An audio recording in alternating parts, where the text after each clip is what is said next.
Gracias, Juan Carlos.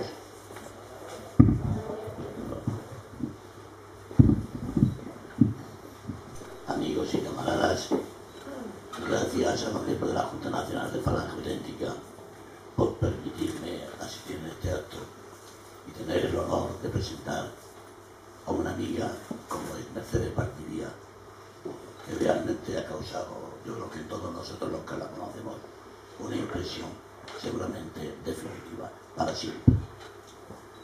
Yo conocí a Mercedes Valdivia en un acto parecido a este que celebramos hoy con motivo del torno del alrededor de la fecha del 20 de noviembre, y que aunque limitado por el tiempo, que fue corto y acelerado en su realización, nos permitió un breve diálogo.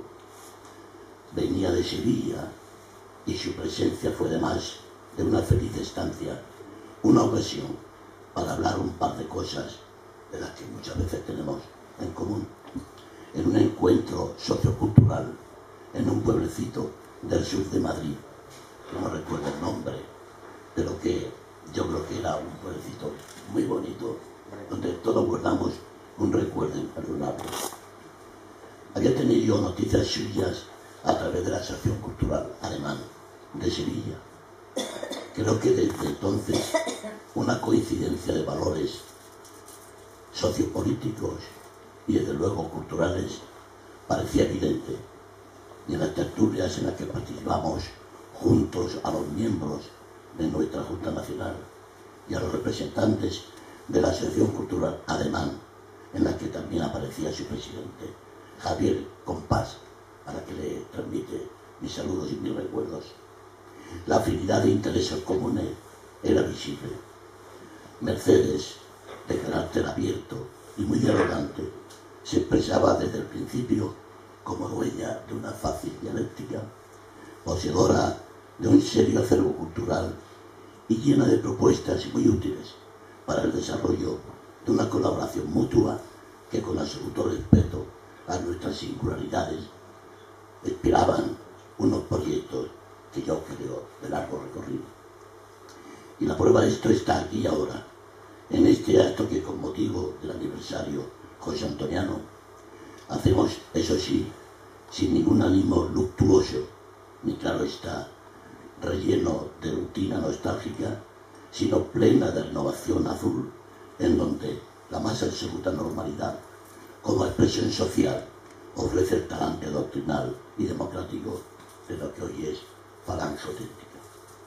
Por eso, amigos y camaradas, está con nosotros en esta jornada de convicción falangista Mercedes Valdivia, una mujer que a sus condiciones de empresaria, de jurista y de persona de alta formación política y alto nivel cultural, la acompaña un currículo de actividad y de inquietudes que la hace, que la ha hecho y tiene a adquirir y mantener una sincera empatía, y podría decir que de hasta unos presupuestos por los que se rige nuestro partido. Mercedes Valdivia no oculta sus simpatías por nuestra organización, y desde luego es un lujo poder contar con ella en nuestra difícil marcha hacia la continuidad política.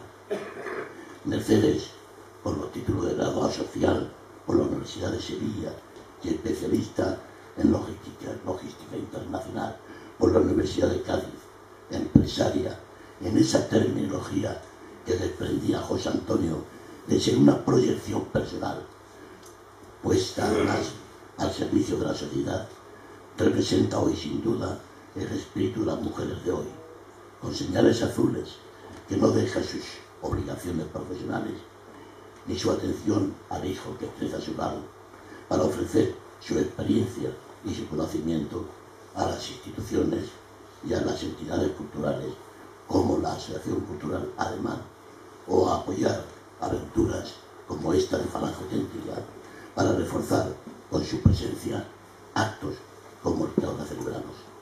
Es en todo caso una inolvidable amiga que, desde su sincera disposición humana, su decidida condición extrovertida y por supuesto desde una afinidad, yo creo que sincera, yo creo que auténtica, por parte de Mercedes, es posible que nos acompañe de aquí en adelante a otros futuros proyectos, a otras futuras empresas. Mercedes, además, con ese bagaje personal tan excelente, nos viene hasta Alicante para enriquecer el acto que hoy celebramos. Y como testimonio de esa actitud, participa con nosotros en esta mesa para hablarnos, para preferenciar precisamente, como diría el exquisito, sobre otra mujer que la sociedad excluyente de nuestro país, movido por la ceguera sectaria de una silenciosa y casi perversa olvido. Sin embargo, la verdad resiste al tiempo, como muy bien nos lo demuestra el historiador asturiano José María García de Tuñonaza, también conocida de Mercedes y conocida también mía. Quizá uno de los primeros y escogidos autores que han dado luz a su historia y a su obra. Y ahora, en feliz ocasión, Mercedes Valdivia nos habla de una mujer que hace muchos años, y en pleno auge de la dictadura, no hay cadenas que valgan para impedir el compromiso personal en bien del pueblo, por muchas cadenas que se inventen. Se atrevió a mantener una posición irreversible en defensa de la mujer y de sus derechos, como mantener una posición irreversible sobre lo que es la condición auténticamente femenina de la mujer.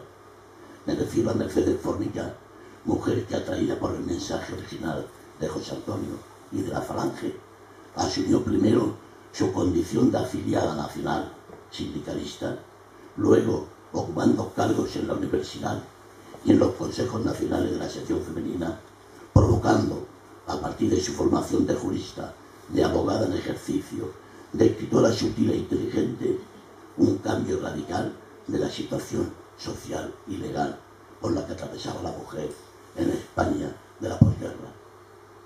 Mercedes, la de apellido Formica, en conferencia y en coherencia con su espíritu de servicio a la sociedad española, llevó a las cortes franquistas, la derogación de numerosos artículos que disminuían los derechos de la mujer, siendo una de las voces más importantes en la redacción de nuevos artículos en el Código Civil, y que no voy yo a desgranar aquí, porque para eso, con mayor conocimiento que yo, lo irá desarrollando nuestra invitada sevillana, Mercedes Valdivia.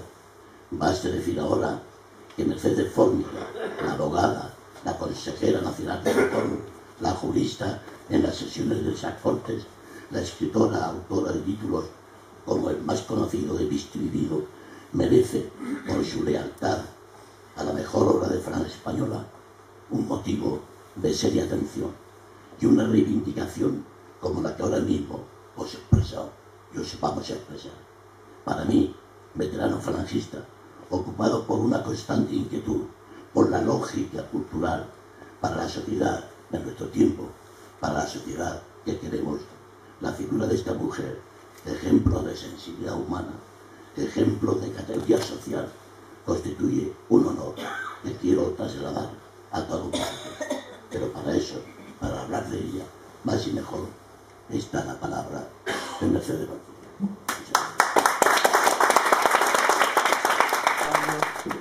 Por esa brillante presentación que no merezco, pero que te agradezco profundamente.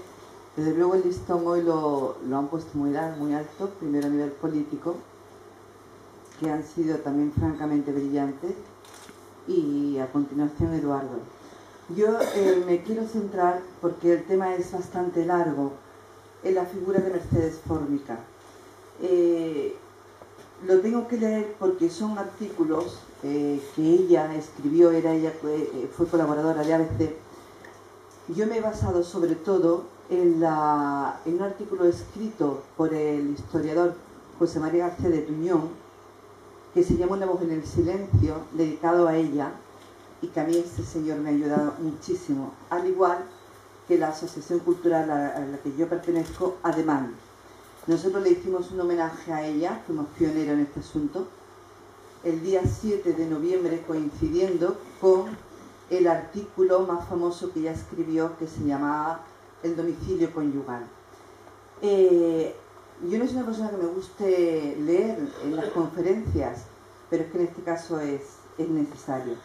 Antes les voy a explicar a todos ustedes cómo yo conocí la figura de Mercedes. Estando un día sentada con el vicepresidente de ADEMAN tomando un café, y yo recién llegada a la asociación, me habló de la figura de una mujer pues tremendamente valerosa, una gran escritora. Me dijo, se llama Mercedes Fórmica, y yo, siendo de letras y josantoniana hasta la médula, no tenía ni idea de quién era ella. Me fue pasando información y fue una mujer que realmente consiguió por todas las mujeres, tanto que hoy en día, las que estamos separadas y divorciadas, le debemos nuestra situación a ella. Lo que ocurre es que se le ha silenciado por unos y por otros, como diría mi de uno a uno, por ser una mujer falangista. Si ella hubiera sido de izquierdas, les garantizo a todos ustedes que tendría calles, fundaciones, sería nombrada por todos sitios, pero como era falangista, se la silenció como a tantas otros.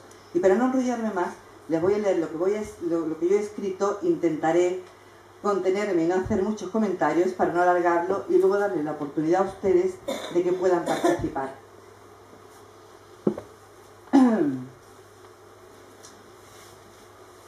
Se han escrito algunos artículos sobre ella, pero pocas son las personas que conocen en profundidad la vida y los logros conseguidos por la que se conoce como la Reformica, a la que le demos los avances de la legislación a favor de las mujeres, que hasta ella consiguió llevar a cabo la modificación de muchos artículos, concretamente 66. Se encontraba la mujer en aquella época sometida bajo el yugo de una sociedad machista, amparados por la ley vigente de la época. Tengan en cuenta ustedes que la ley, las leyes contra las que luchó Mercedes Fórmica no eran las leyes franquistas, eran leyes decimonónicas, que eso hay muy pocas personas que lo saben. Mercedes Fórmica nació en Cádiz en 1916, desconociéndose el día y el mes. A los 7 años, su padre se trasladó a Sevilla, donde marchó toda la familia. Su madre, que ejerció gran influencia sobre ella, hace que estudie el bachillerato en el Colegio de Santa Victoria de Córdoba, regido por Escolapias, y posteriormente en el Valle de Sevilla. En 1931 acude a una academia para preparar su ingreso en la universidad, matriculándose al año siguiente en la Facultad de Derecho y Filosofía y Letras. Ten en cuenta que en aquella época la mujer no solía acudir a la universidad. Su progenitora, mujer muy avanzada para su época, se preocupaba de la educación de sus hijas y tenía un especial empeño en enseñarles el camino de la independencia y de la libertad. Les inculcó que si algún día decidían casarse, que fuera por amor y no por conveniencia de tipo económico. Ella, refiriéndose a su madre, solía decir: mi madre sufría la indecisión de la mujer educada a la antigua. El 14 de abril, día de la proclamación de la Segunda República, toda la familia se encontraba en Sevilla, donde su padre dirigía la compañía de gas y electricidad. Ese mismo año, Mercedes se preparaba para ir a la universidad. Su madre tenía tal empeño en que sus hijas estudiaran una carrera universitaria que sus más allegados intentaron disuadirla, argumentando que si pisaban la universidad nunca se casarían en Sevilla. Su familia, paradójicamente, era monárquica, desde luego Mercedes Fórmica. Habiendo ingresado en la universidad, un día es testigo del desorden y de la agitación profesional promovida por una huelga organizada por el FUE, Federación Universitaria de Estudiantes, vinculado al grupo de la izquierda, para promover la desaparición del Centro Católico, ya que consideraban a los estudiantes relacionados con él como elementos desestabilizadores del régimen. A raíz de este acontecimiento le ofrecen el ingreso en el grupo católico, que acepta. Sin embargo, poco a poco se apagó este entusiasmo. El presidente de los estudiantes católicos, Pedro Camero del Castillo, dispuso no tomar represalias, solo una protesta simbólica, absteniéndose de entrar en clase. La acción que llevó a cabo la referida Federación de Izquierdas fue quemar el Centro Católico. En palabras de Mercedes Fórmica, como lo de ofrecer la mejilla derecha si te golpean la izquierda no era lo mío, decidí quedarme fuera de cualquier asociación. En 1933 se produce un hecho que marcaría profundamente la vida de Mercedes y que nos hará entender mejor su posterior interés en defender la situación de las mujeres separadas. ¿Qué fue la separación de sus padres? Su madre no consintió el divorcio amistoso y se fue a vivir a Madrid con sus hijas. Sufrieron la separación de su hermano, al que solo podían ver en el periodo vacacional. Durante las primeras vacaciones de verano no se cumplió lo pactado, ya que en beneficio del menor su padre lo envió a Múnich a perfeccionar alemán. Tanto la madre como Mercedes y sus hermanas sufrieron tremendamente con este tema, y este mismo hecho influiría en su ánimo y su opinión más tarde a un cambio legislativo de lo que ella interpretaba como una gran injusticia. Mercedes estudiaba la carrera universitaria en Madrid, compaginando sus estudios con visitas a casa de sus amigas. Un día se encontró en una de ellas a José Antonio Primo de Rivera, al cual no conocía. Pocos días después escuchó por la radio el discurso de este que pronunció en el Teatro de la Comedia. Desde ese momento, en palabras que ella pronunció sobre la aparición de José Antonio en la vida política, produjo, palabras textuales de ella, produjo el acuerdo tácito entre izquierda y derechas para declararle una guerra a muerte. Con esta particularidad, en los ataques de la primera latió un cierto respeto, no así en la segunda, que dieron suelta a su mal humor con fáciles ironías. El fundador de Falange era para ella un hombre joven, inteligente, valeroso. Fue temido, rechazado y ridiculizado por su propia clase social, que nunca perdonó sus constantes referencias a las injusticias, el analfabetismo, la falta de cultura, las viviendas miserables, el hambre endémico de las zonas rurales, sin más recursos que el trabajo de temporada, la urgencia y necesidad de la reforma agraria. Confundir el pensamiento de José Antonio con los intereses de la extrema derecha es algo que llega a pudrir la sangre.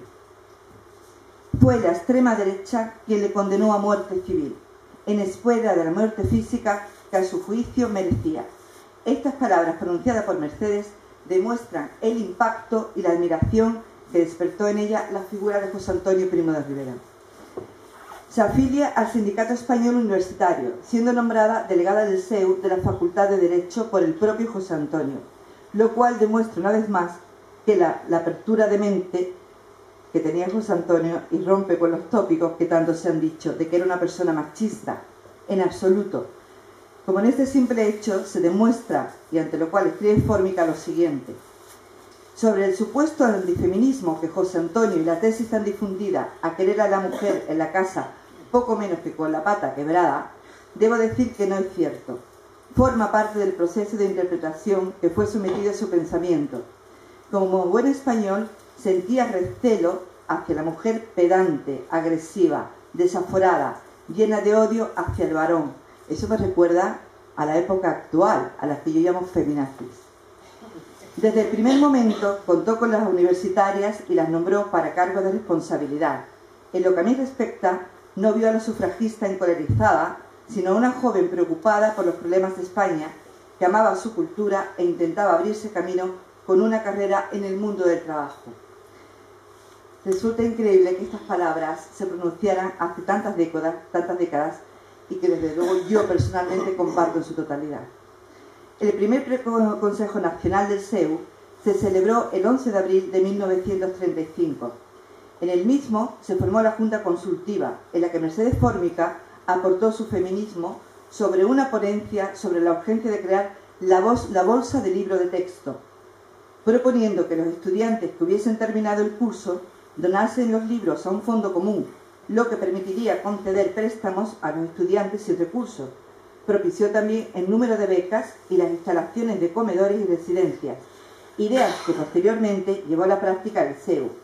Fue elegida para representar a la Facultad de Derecho y una vez acabado el consejo se fotografiaron juntos a José Antonio Primo de Rivera. En relación a dicha foto decía Mercedes: durante 40 años la muchacha que aparece a la izquierda del jefe de Falange fue silenciada. Fallecido el general Franco, la fotografía resurgió, esta vez con mi nombre y apellidos. Para que ustedes lo sepan, Mercedes Fórmica se enfrentó a Franco. Debido al frío clima de Madrid, sufrió una gripe mal curada que le hizo convencer a su padre,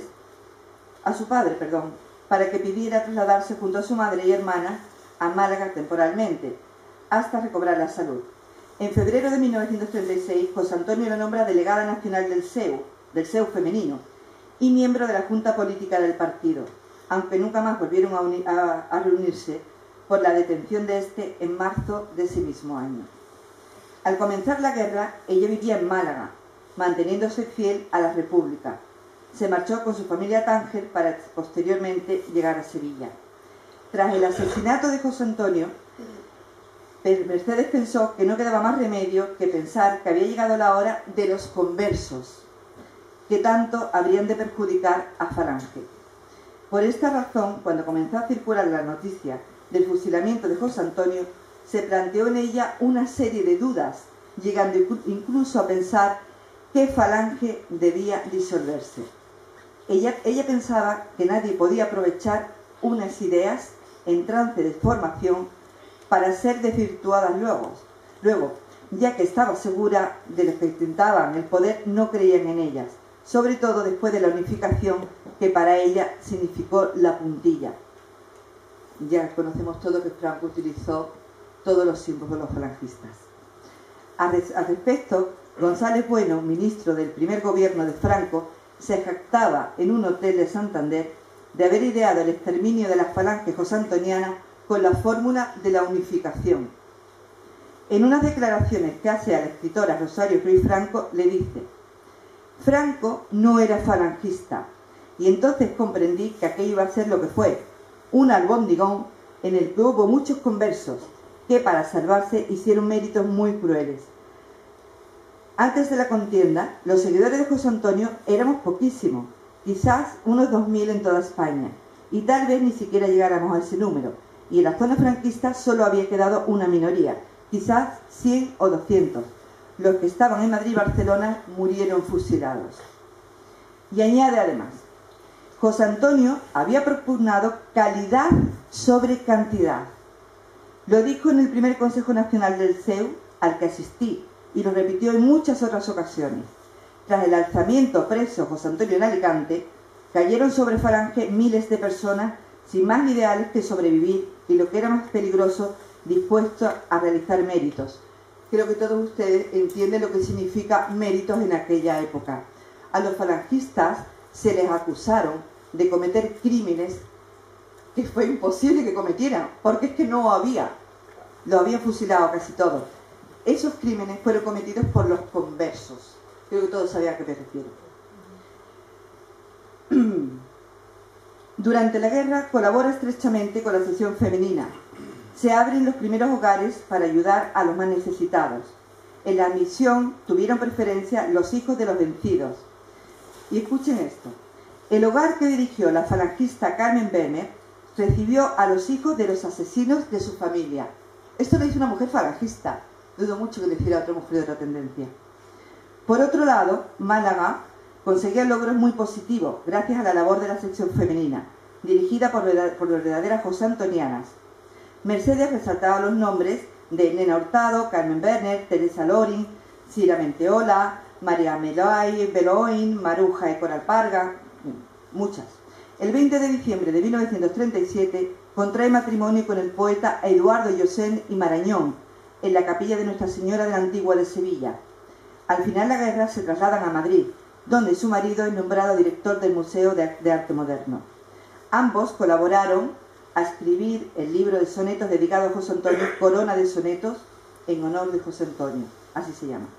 Ella misma decía que fue un gran poeta. En 1940 se publica la revista cultural El Escorial, que dirigía Dionisio Cidruejo.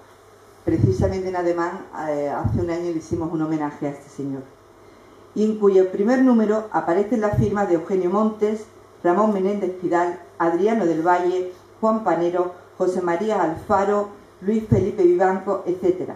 Años después, en esta misma revista, publicaría Mercedes la novela Bodoqué, donde narra las reacciones de un niño durante un acontecimiento superior a sus fuerzas y que en 1958 no entró en la votación del premio Café Gijón por estar publicada parcialmente. A principios de 1944, Pilar Primo de Rivera le propuso la dirección del semanario Medina, donde publicaban personas procedentes de campos opuestos a Falange. En 1948 termina la carrera de Derecho, queriendo ingresar en el cuerpo diplomático, pero descartó hacer estas oposiciones porque lo obligaban a residir lejos de su marido. Quiso presentarse en las oposiciones de abogado del Estado o notarías, pero en todas se requería ser varón. Este tipo de discriminaciones de sexo sublevaban a Mercedes, quien recordaba cómo José Antonio, cuyo nombre tanto se aireaba, nunca fue contrario a las universitarias. Pidió entonces el alta en el Colegio de Abogados e intentó entrar en algún bufete de abogados, pero no lo consiguió. Pero siguió adelante en su lucha en conseguir cambiar la situación por la que pasaban las mujeres. Para ganar algún dinero, aceptó la dirección de la revista Feria, donde llegaron a colaborar, entre otros, Leopoldo Paradero y Luis Rosales. Sin embargo, no duró mucho, ya que cerraron la revista por falta de recursos económicos. Con la ayuda de algunos amigos, consiguió la asesoría de una empresa y un trabajo en el Instituto de Estudios Políticos. En 1951 recibió una carta de Pilar Primo de Rivera, donde le pedía que redactase una ponencia para el Congreso Hispanoamericano-Filipino, lo cual aceptó como antigua delegada nacional de CEU, con la responsabilidad de resolver la injusticia laboral de la mujer. A pesar de tanto trabajo, encontró tiempo para escribir la novela Monte de Sancha, finalista del Premio Ciudad de Barcelona, dedicándole una elogiosa crítica en ABC de Madrid el académico Fernández Almagro. En una entrevista a Ana Matute, Premio Planeta 1954, a ella le preguntaron a qué novelista prefería. Respondió a Mercedes Fórmica. Publicó también la novela La ciudad perdida, que fue seleccionada para el Premio Nadal y que más tarde una productora hispano-italiana llevó al cine. Cuenta la aventura de un terrorista que entra en España clandestinamente para cumplir en Madrid una siniestra misión. De esta novela también hicieron una adaptación para el teatro. El alta en el Colegio de Abogados le obligaba a realizar el turno de oficio. La vigencia de la pena de muerte le atormentaba cuando tenía que afrontar algún caso castigado con ella. Un día, la prensa publicó la agresión de una mujer a manos de su marido que le había asestado varias puñaladas.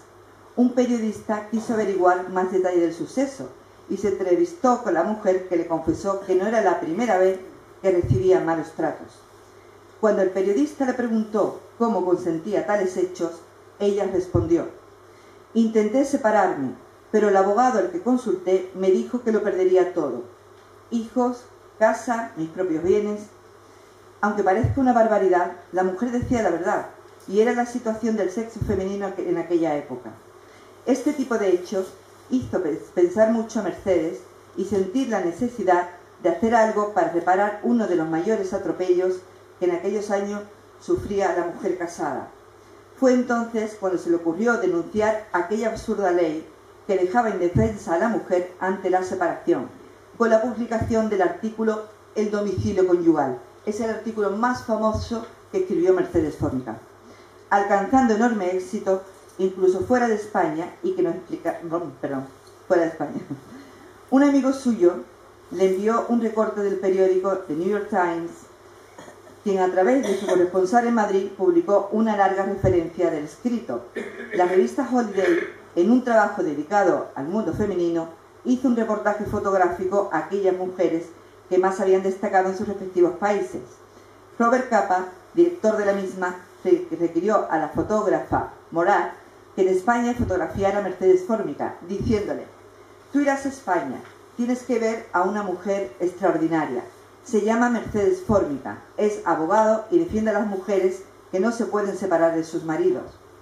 Asimismo, recogieron la noticia el Daily Telegraph y la revista Time, que le dedicó una página el 7 de diciembre, rematada con esta frase escuchada a un madrileño. Me resultó muy simpática. Creo que comienza un gran torbellino. Gracias a Dios, mi mujer no lee los periódicos. Incluso el semanario, la CNT, dedicó palabras de elogio al artículo, al igual que lo hizo Lidia Falcón, militante del Partido Socialista Catalán, quien escribió que los artículos de Mercedes Fórmica recorrieron todo el país en pros de los derechos de la mujer. A pesar de la resistencia de los tradicionalistas, el 24 de abril de 1958 se promulga una ley por la que se varían 66 artículos del Código Civil, todos llevados a cabo por Mercedes Formica. ABC se benefició del éxito alcanzado por la abogada, ya que ella era colaboradora del diario. Hubo un caso muy significativo de separación matrimonial, cuya vista de apelación recogió en ABC Josefina Carablas. A la misma, la periodista acudió en compañía de Mercedes y al salir de la audiencia se dirigieron a casa de la abogada para seguir charlando. Cuando la empleada del hogar les abre la puerta, al parecer con cara de asombro, la referida periodista recoge ese momento escribiendo el siguiente relato. Señora, ahí en el despacho está la mujer de las 12 puñaladas. Acaba de salir del hospital. Ahí estaba en efecto la víctima, cuyo caso sangriento determinó toda esta polémica alrededor del domicilio conyugal. Realmente daba pena verla. La agredida le dijo: vengo a ver qué me aconseja usted que haga, señorita. Mi marido está en la calle. Le han puesto en libertad. Si se le ocurre ir a casa, entrará aunque yo no le abra. Tiene derecho. La casa sigue siendo suya. Nos quedamos de piedra, decía Mercedes. A pesar de los ríos de tinta que se han vertido, a pesar de todo lo que se ha hablado, el hombre de las 12 puñaladas sigue siendo el dueño del domicilio conyugal. La mujer no tiene más remedio que vivir a su lado o irse con sus hijos debajo de un puente. Esto fue publicado en ABC.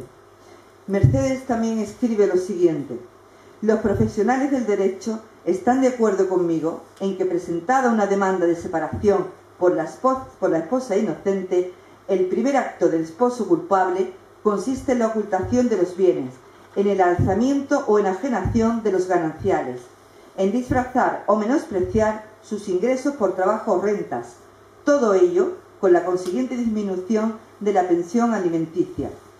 Estas medidas, dictadas por el rencor de la mujer, recaen en definitiva sobre los hijos, los que quedan de la institución familiar, que sufren en carne propia las consecuencias de una situación que no crearon. ¿Qué duda cabe que no existe nada más hermoso que los matrimonios en armonía, los hijos felices en la compañía de sus padres? Pero no añadamos más miseria a la desgracia de los que no pudieron conseguir tales bienes y tendámosle la mano, haciéndolo con generosidad y con verdadero espíritu cristiano. Que muchos esgrimó el cristianismo en esos días, pero pocos recuerdan que fue Jesús el que elevó la categoría de la mujer y que en definitiva el derecho romano que nos rige contiene muchos excesos inspirados por el paganismo. Esto fue publicado en ABC en 1954. Mercedes continuó su actividad dando charlas. El 10 de febrero de 1954, en el Círculo Medina de la sección femenina, pronuncia una conferencia titulada La situación jurídica de la mujer española, con un enorme éxito. Con el mismo título pronuncia otra en Barcelona. En 1955 publicó la novela A instancia de parte, con la que ganó el premio Cid, y que volvería a ser reeditada, con el texto revisado por la autora en 1990. En ella confluyen unos matrimonios rotos donde el máximo beneficiario será el hombre, que es consciente que siempre será ganador e intentará sacar por ello la máxima rentabilidad que las circunstancias le permiten. Debido a la campaña creada por la abogada, en julio de 1956, el Juzgado de Primera Instancia número 3 de Madrid, atención, emitió una sentencia en la que el magistrado resolvió que la esposa seguiría viviendo en el domicilio conyugal, debiendo abandonarlo el marido. Esta sentencia animó a muchas mujeres que se dirigieron a la prensa exponiendo la precaria situación en la que se encontraban, después de una sentencia contraria a ellas. Una de estas cartas fue firmada por una mujer que, además de perder su hogar, cuando fue a pedir trabajo, le dijeron que su marido tenía el deber de mantenerla y que por ese motivo no se lo daban. A los pocos días, Mercedes le contesta desde la columna que ella escribía en ABC con un extenso escrito que acaba de la siguiente forma: cuando la ley sea más cristiana que romana, es decir, pagana, Entonces mi admirada y admirable doña Emilia Cabello Rodrigo, esposa española, depositada en casa extraña, viviendo de la caridad ajena, podrá hablarse de una ley injusta y una ley posterior equitativa. Mientras este paso no se dé, las circunstancias no habrán cambiado y las mujeres españolas continuarán como hasta hoy. Y los ejemplos como el suyo se multiplicarán. Este artículo, escrito en ABC en 1956. Escribe de forma continua sobre temas muy diversos y muestra gran preocupación sobre los padres adoptantes que opinan sobre la destrucción de las partidas literales de nacimiento y bautismo de los hijos adoptivos. Mercedes, a este respecto, escribe la siguiente frase: los niños, no olvidemos, admiten la verdad, cualquiera que sea esta, mejor que el engaño o la simulación, reaccionando ante ella con gran capacidad. En otro artículo de ABC, en mayo de 1959, dice: si estamos persuadidos, como deberíamos estarlo, que la paternidad adoptiva es verdadera paternidad, que crea en gran medida la personalidad del hijo, modela su temperamento e imprime su propio sello, dada la gran capacidad mimética receptiva del niño, y todo esto lo hace mediante la entrega del amor, máxima oferta de que es capaz el hombre si estamos convencidos de eso. Repito, no debe constituir problema que el menor conozca que su origen tiene una causa distinta a la de su vida. Separada de su marido, Eduardo Llosel, contrae segundas nupcias en 1962 con José María de Gareaga y Urquijo, que fue alcalde de Bilbao y falleció el 4 de enero de 1971. En 1972 publicó la novela histórica La hija de Don Juan de Austria, con prólogo de Julio Caro Baroja, y con la que al año siguiente ganó el premio Fastenat de la Real Academia Española, en la que vinieron como jurado José María Pemán, Pedro Laín Entrago y Gerardo Diego. Esta magnífica obra fue recibida por la crítica como una definitiva contribución al estudio del siglo XVI español. En 1979 publica otra novela histórica titulada María de Mendoza, solución a un enigma amoroso. En 1987 publica La infancia y en 1989 la novela Collar de ámbar, terminando aquí su obra literaria. Mercedes continuó con sus colaboraciones en prensa y también en 1987 publicó un extenso artículo denominado La situación jurídica de la mujer española. Acudió a cursos de la Complutense en el Escorial para relatar su lucha por los derechos de la mujer. Entre los últimos artículos que escribe destacamos La propiedad limitada, cuando se enteró que una viuda de 82 años le había quedado una paga de 2.083 pesetas en 1998 y la hermana desconocida de la princesa Éboli. Es importante los 82, con el título Visto y Vivido, al que le siguió el segundo tomo con el título Escucho el silencio, publicado en 1984, y finaliza con Espejos rotos y espejuelos, editado en 1998. Para la información de todos ustedes, el día 5 de noviembre en Málaga se ha editado por la editorial Renacimiento las memorias de Mercedes Fórmica, en la que en vez de estar los 3 libros recopilados, hay 2 de ellos los más significativos. Ya está a la venta. Fue una gran defensora de José Antonio, en sus memorias los cita continuamente y defiende en numerosas ocasiones. Mercedes Fórmica falleció en Málaga el 22 de abril de 2002, víctima del Alzheimer, y reproduzco íntegramente el comentario que hace sobre ella el historiador don José María García de Tuñón en su artículo Una voz en el silencio, que me he basado para realizar esta exposición. Esta escritora y abogada ejerció siempre su profesión enfrentándose a la situación jurídica de la mujer en España, aunque las feministas la ignoran, y la ignoran porque fue falangista, poniéndole además el sello de fascista, sin que nadie se molestara en averiguar si lo era o no. Que también escribió que José Antonio era un hombre de derecho, no un hombre de derechas. Y ante la muerte que presentía no muy lejana, dijo que tenía fe y que para ella la religión le había aportado la esperanza y la explicación del objeto de su vida. Es lamentable que una mujer tan brillante como escritora y luchadora por la igualdad de derechos entre hombres y mujeres haya sido silenciada. Nunca se consideró una mujer feminista, nunca. Es más, no le gustaba que se le encasillara en esa forma.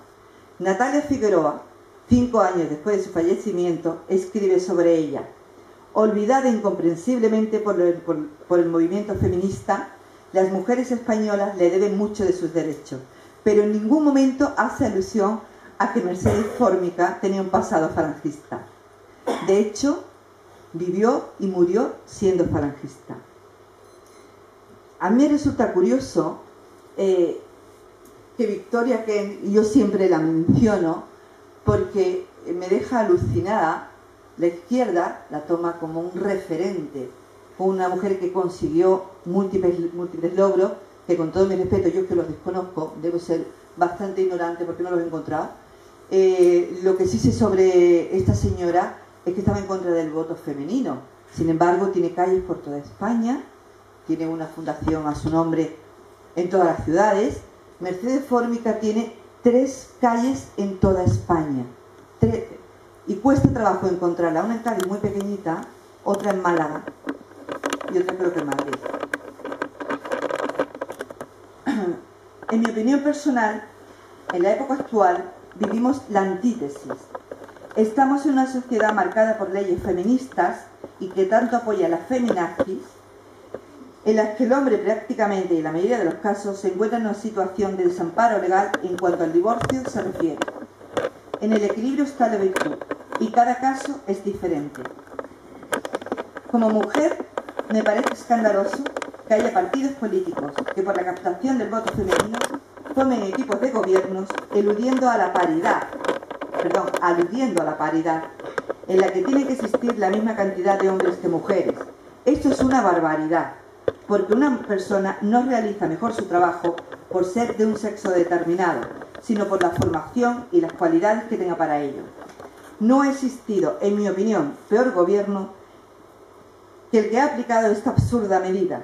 De sobra es conocido por todos la famosa frase de los miembros y las miembras.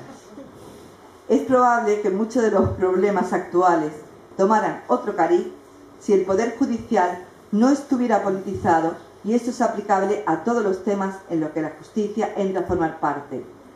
Creo que a los hombres, la aprobación de un hombre para trabajar y vivir con dignidad. Si yo, que voluntariamente decidí divorciarme hace casi 16 años, hubiera vivido en aquella época, yo no lo hubiera hecho, porque hubiera perdido, no las cosas materiales, que de hecho las perdí voluntariamente, sino que hubiera perdido a mi hijo, y eso jamás lo hubiera consentido. Por lo tanto, me considero una privilegiada por haber conocido a esta gran mujer, a Mercedes Fórmica, y que hoy en día me permite llevar una vida digna, independiente y como mujer. Muchas gracias.